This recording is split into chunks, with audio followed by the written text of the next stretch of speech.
जवन पहले ना भइल जवन आज होई।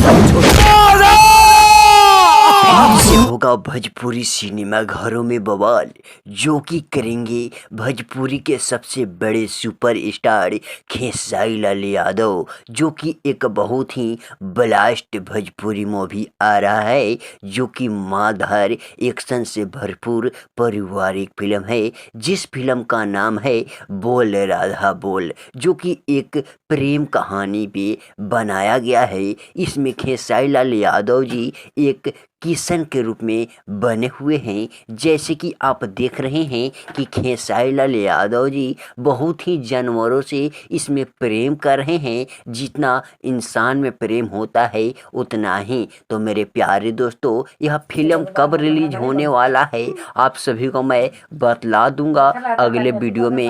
यदि आप लोग हमारे चैनल पर अभी तक नए हैं तो प्लीज़ मेरे चैनल को सब्सक्राइब करके जुड़ जाइए।